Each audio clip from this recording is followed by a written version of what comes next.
অনুরাগের ছোঁয়া ধারাবাহিকের আজকের পর্বে আমরা দেখতে পাবো বিক্রম দীপাকে এসে বলে, দিদিভাই, যারা যারা আমাদের কাছে টাকা পেত তাদের ফোন করলাম, তারা বলছে যে বেশিরভাগ টাকাই নাকি সুদ হয়ে গেছে। অন্যদিকে রূপা মিউজিক ভিডিওর জন্য নাচ করতে আসে। নাচ শুরু করার কিছুক্ষণের মধ্যেই রূপার মাথা ঘোরাতে শুরু করে, আর তারপরেই হঠাৎই অজ্ঞান হয়ে মাটিতে লুটিয়ে পড়ে। যা দেখে কৃষ্ণ, সোনা সহ সবাই ছুটে আসে। রূপা ভিডিওটা কমপ্লিট করতে পারেনি, তাই ডিরেক্টর রূপার নামে অনেক উল্টোপাল্টা কথা বলতে থাকে। এসবটা শুনে কৃষ্ণ বলে, এসব কি বলছেন আপনি? আর কার ব্যাপারে এসব বলছেন আপনি? ওকে আপনি কতটুকুই বা চেনেন? শুনুন, কেউ আপনাদের কোনো টাকা গায়েব করবে না। হয় আজকেই এই শুটিংটা হবে, না হলে আমি আপনাদের পুরো টাকাটা ফিরিয়ে দিয়ে যাব। বলেই রূপাকে নিয়ে হসপিটালে ছুটে যায় কৃষ্ণ। এদিকে সুনা বাড়িতে ফোন করে দীপা এবং সূর্যকে রূপার অসুস্থতার খবরটা জানায়। খবরটা শুনে সূর্য এবং দীপা পাগলের মতো ছুটে যায় হসপিটালে। এদিকে নিজের কাজের জন্য অনুতপ্ত হয়ে উর্মি মনে মনে বলে, হে ভগবান, আমি তো ওকে শুধু শিক্ষা দিতে চেয়েছিলাম, ওর যেন কিছু না হয়ে যায়। ও তখন সব ভুলে কাকিয়ে বলে আমায় জড়িয়ে ধরেছিল। ওর যেন কিছু না হয় ঠাকুর, তুমি দেখো। অন্যদিকে সোনার ফোন পেয়ে সূর্য এবং দীপা হসপিটালে যায়। তারপর রূপাকে অতিথিতে নিয়ে যাওয়া হয়। এদিকে বাড়িতে এই খুশিতে রত্না দেবী খুশি হয়ে বলে, দুধটাকে ঘন করে অল্প পায়েস করেছি, খেলাম, খুব ভালো হয়েছে। তুই খাবি না? তখন উর্মি বলে, আগে মেয়েটা ফিরুক মা। তখন রত্নাদেবী বলে, আর নাটক করিস না তো। তখন উর্মি বলে, আমি কোনো নাটক করছি না।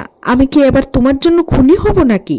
আমি ওকে শুধু শিক্ষা দিতে চেয়েছিলাম মা, মেরে ফেলতে চাইনি। এটা তুমি আমাকে দিয়ে কি করালে? না না, আমি বলে দেব, আমি এক্ষুনি সবাইকে সবটা বলে দেব। তখন রত্নদেবী উর্মির হাতটা নিজের মাথায় রেখে বলে, আমি না তোর বিধবা মা, তুই এই কথাটা কাউকে বলবি না, নইলে কিন্তু আমার মরা মুখ দেখবি। ওপরে দাঁড়িয়ে সবটাই শুনে নেয় দীপ। এদিকে হসপিটালে কৃষ্ণ মনে মনে বলে, তোমাকে আমার অনেক কথা বলার আছে রাই, তোমার কিচ্ছু হতে পারে না, আমার এত না বলা কথা থেকে যেতে পারে না। ঠিক তখনই ডক্টর এসে বলে, রূপা এখন আউট অফ ডেঞ্জার, তবে ওকে একটা স্ট্রং সেডেটিভ দেওয়া হয়েছিল, আর তার সঙ্গে ওর পেটে দুধ জাতীয় কিছু পাওয়া গেছিল। এই কথাটা শুনে দীপা সবটা আন্দাজ করে নেয়, কারণ রূপা বেরিয়ে যাওয়ার আগে উর্মি রূপাকে দুধটা খাইয়েছিল। তারপর দীপা রূপার কাছে গেলে রূপা বলে, আমি হেরে গেছি মা, এতগুলো টাকা। তখন কৃষ্ণ বলে যে রূপা অ্যাডভান্স টাকা নিয়ে এই মিউজিক ভিডিওটা শুট করতে গেছিল, টাকাগুলো সবাইকে দেওয়া হয়ে গেছে, কিন্তু ও মিউজিক ভিডিওটা পুরো শুট করতে পারেনি। যা শুনে দীপা রূপার মাথায় হাত দিয়ে বলে, আমি তোকে হারতে দেব না রূপা, মা তোকে কিছুতেই হারতে দেবে না। তারপর দীপার ডিরেক্টরের কাছে গিয়ে বলে, বাকি ভিডিওটা আমি শুট করব। ডিরেক্টর প্রথমে রাজি হয় না দীপাকে দিয়ে এই কাজটা করাতে। তখন দীপা বলে, যদি ভিডিওটা আপনাদের ভালো না লাগে তাহলে বাকি টাকাটা আমি যেভাবেই হোক ফেরত দিয়ে দেব। তারপর দীপা সুন্দর করে ডান্সটা করে। দীপার ডান্সটা দেখে সকলেই খুব মুগ্ধ হয়ে যায়। সবাই দীপাকে আরো ভালো ভালো কাজের অফার করে।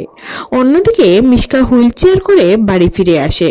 মিশকা এমন হাবভাব করে যেন সত্যি ও অসুস্থ, হাঁটাচলা কিছুই করতে পারে না। অন্যদিকে দীপ সোনাকে ফোন করে বলে সূর্য রূপাকে নিয়ে বাড়ি ফিরে এসেছে। তখন দীপা কৃষ্ণকে বলে, তুমি এক্ষুনি রূপার সঙ্গে দেখা করতে বাড়ি যেও না, এখন বাড়িতে পারিবারিক অশান্তি হবে, তুমি গেলে তোমার ভালো লাগবে না। যা শুনে কৃষ্ণ চলে যায়। তখন দীপা সোনাকে বলে, রূপা বাইরের কোনো খাবার খায় না সোনা, আর ও নিজে থেকে সেডেটিভ নেবে না, ওকে বাড়ির কোনো খাবার থেকে সেডেটিভ দেওয়া হয়েছে, আর ওকে সেডেটিভ যে দিয়েছে সে বাড়িতেই আছে। তো বন্ধুরা, কি করবে এবার দীপা? তোমাদের কি মনে হয়?